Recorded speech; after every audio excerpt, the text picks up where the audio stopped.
Diamond form ए tetrahedral structure. Diamond क्या बनाता है स्टूडेंट्स? टेट्राहेड्रल स्ट्रक्चर बनाता है। टेट्राहेड्रल क्यों बोल रहे हैं? यहाँ पे एक कार्बन हो गया और यहाँ पे एक कार्बन हो गया। ओके स्टूडेंट्स, और यहाँ पे इसके अलावा देखिए एक कार्बन और एक कार्बन, ठीक है, ऐसे बनाता है और इसका ये बेस बनाता है। देखिए स्टूडेंट्स, तो ऐसे जो है कार्बन आपका टेट्राहेड्रल स्ट्रक्चर शो करता है।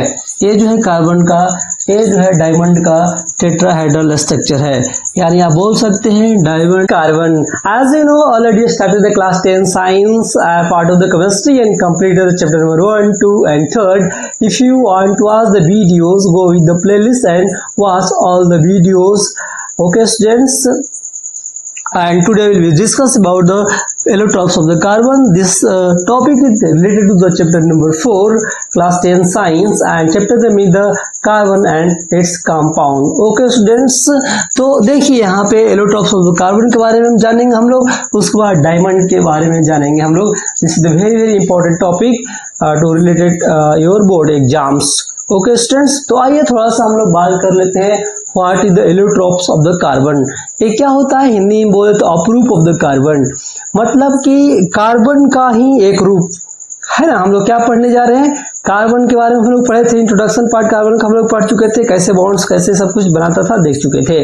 आज हम लोग उसके एक दूसरे रूप के बारे में जानेंगे। कार्बन के अलग अलग कई रूप होते हैं, उसी में से उसी रूपों को हम लोग जानने वाले हैं।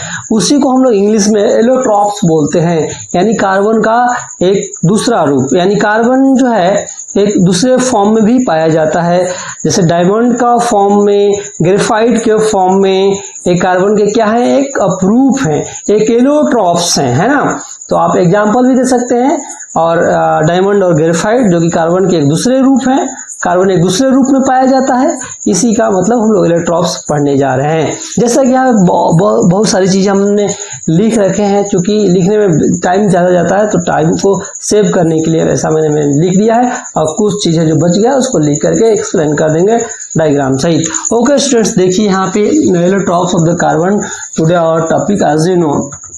यहाँ पे लिखा है the elements of carbon occur different forms in nature with different properties, यानी that means carbon you can found the carbon in different forms with the different properties, यानी आप कार्बन को डिफरेंट फॉर्म में प्राप्त कर सकते हैं डिफरेंट प्रॉपर्टीज के साथ। ओके स्टूडेंट्स, ये बात बोल रहे हैं the elements of the carbon occur different forms in nature, यानी कार्बन जो है नेचर से डिफरेंट फॉर्म में पाया जाता है, और सबके अलग अलग फॉर्म के अलग अलग जो है प्रॉपर्टीज होते हैं। जैसे कार्बन का एक एलोट्रोप्स है डायमंड, इसका अलग प्रॉपर्टीज होता है। कार्बन का एक एलोट्रोप्स है ग्रेफाइट, इसका अलग प्रॉपर्टीज होता है। तो वही यहाँ बोल रहा है the element of carbon occur different forms in the nature, and nature में कार्बन के डिफरेंट फॉर्म्स होते हैं विद डिफरेंट प्रॉपर्टीज, अलग अलग प्रॉपर्टीज के साथ।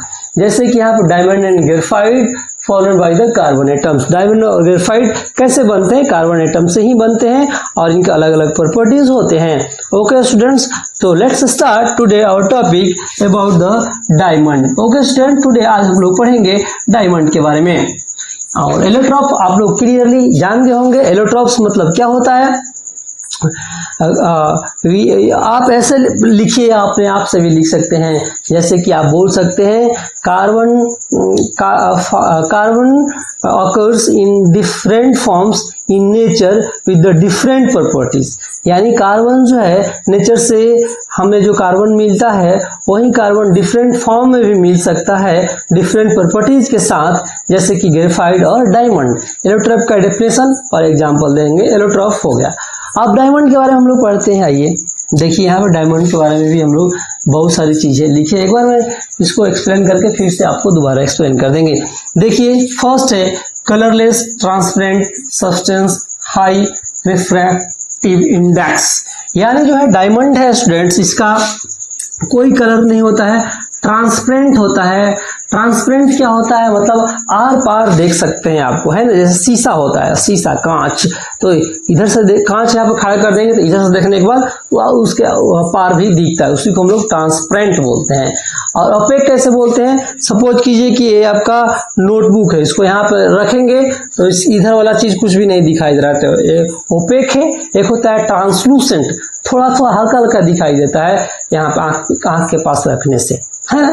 तो ये ट्रांसपेरेंट है, आंख के सामने रखेंगे तो आर पार दिखाई देगी चीजें, उसी को हम लोग बोलते हैं कि डायमंड ट्रांसपेरेंट है, कलरलेस है, कोई कलर नहीं होता है। हाई रिफ्रैक्टिव इंडेक्स होता है, इसका रिफ्रैक्टिव इंडेक्स हाई होता है। ओके, फर्स्ट पॉइंट हो गया। सेकेंड पॉइंट मैंने क्या लिखा है, it is first hardest substance in the world due to its own structure.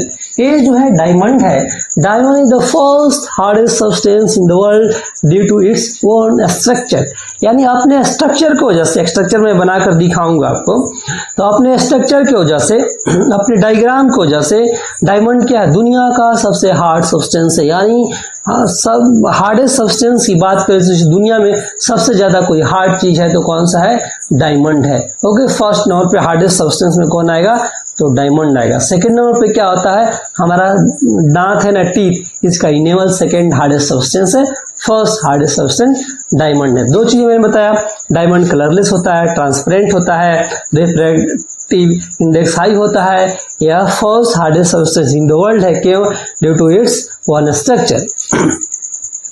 Okay, next है आपका, it does not conduct electricity because the absence of the electron.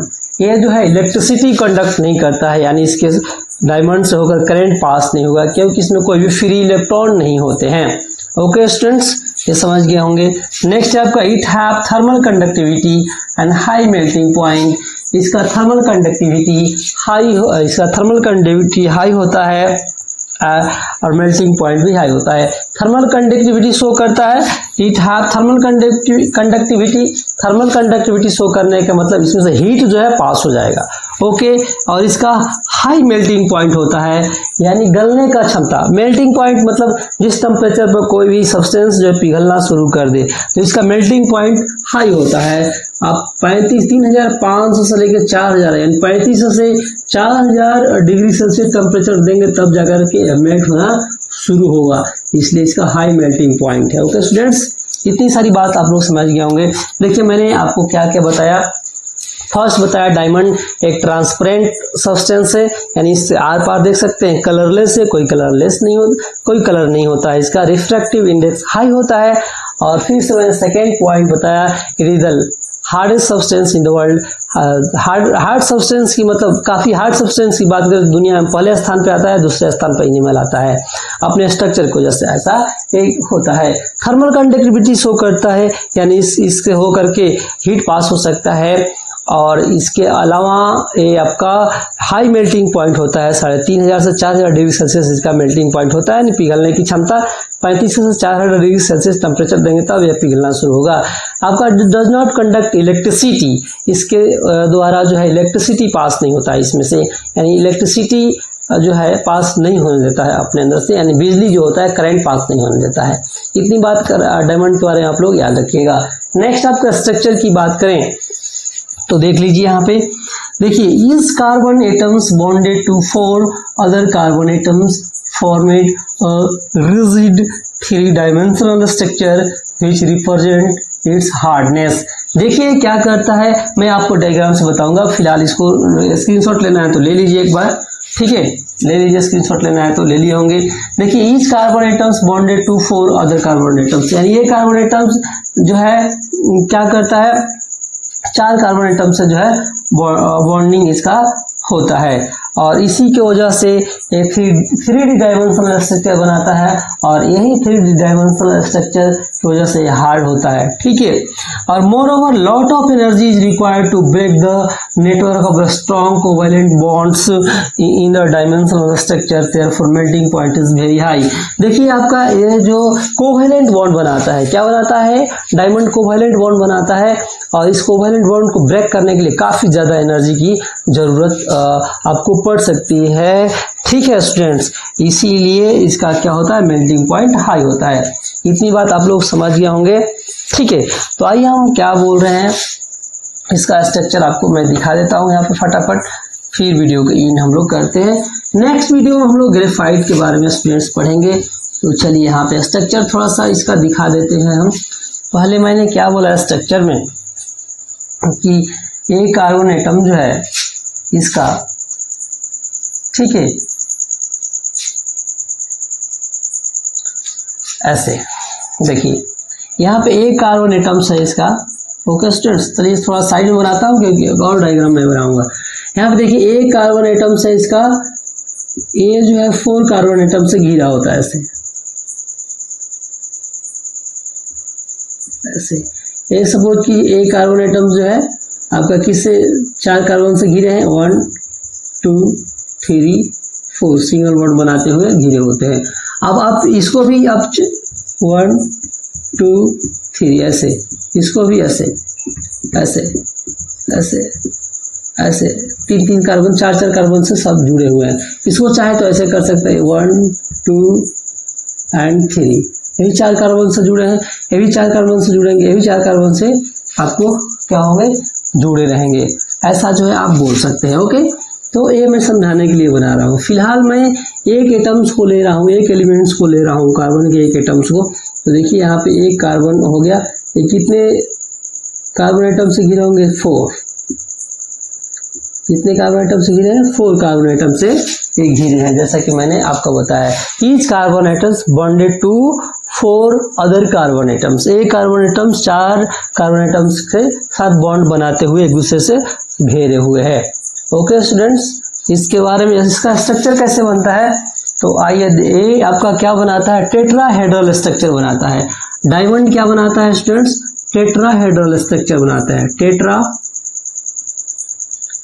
Tetrahedral structure इसका होता है, याद रखिएगा। डायमंड का टेट्राहेड्रल स्ट्रक्चर होता है। क्या होता है, टेट्राहेड्रल स्ट्रक्चर होता है। जैसा कि देखिए यहाँ पे टेट्राहेड्रल क्यों बोल रहे हैं, यहाँ पे एक कार्बन हो गया और यहाँ पे एक कार्बन हो गया।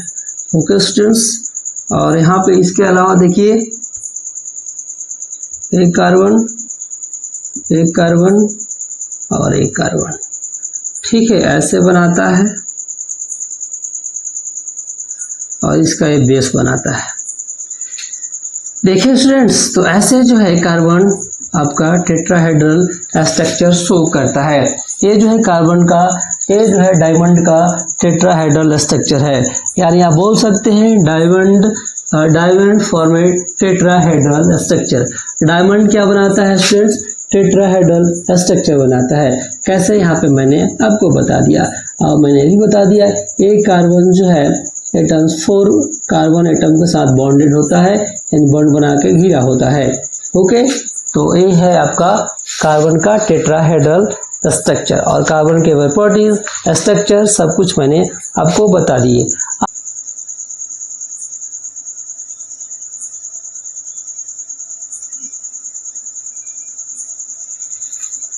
ठीक है, एक ये हो गया और एक इसका ये हो गया, 3 क्या हो गया, इसका एक हो गया।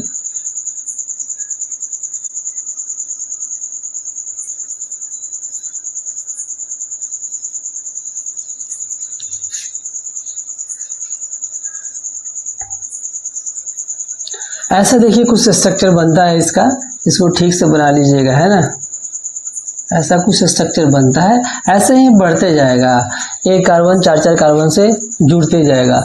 और आप बोलेंगे कि अब ये जो है लास्ट वाला कार्बन है, ये केवल 2 ही से जुड़ा है, ये क्या करेगा, जो बचेगा ही लास्ट में, बचेगा ही कुछ न कुछ जो है, जो कि जिसका कंप्लीट नहीं हुआ होगा। तो यहाँ पे 2 और बॉन्ड बनेगा तब जाकर कंप्लीट होगा। तो ये क्या करता है, तो इसीलिए हम लोग कोई भी नेचुरल डायमंड जब लेते हैं तो हमेशा प्योर, आपको बिल्कुल प्योर 100% नहीं मिलेगा। या तो ये हाइड्रोजन से या किसी ऑक्सीजन से जाकर के क्या करेगा, आपका रिएक्ट कर लेगा और अपना ऑक्टेट पूरा कर लेगा। ऐसा करता है, बस बुकों में ऐसा लिखा नहीं होता है, लेकिन ये जान लीजिए 100% प्योर नहीं होता है। या तो अपने ही किसी कार्बन से जाकर के ऑक्टेट पूरा कर लेता है, अरेंज कर लेता है। ठीक है स्टूडेंट्स, तो ये सारी बातें हैं आपका डायमंड के बारे में। चलिए यहीं पर एंड करते हैं वीडियो को। आप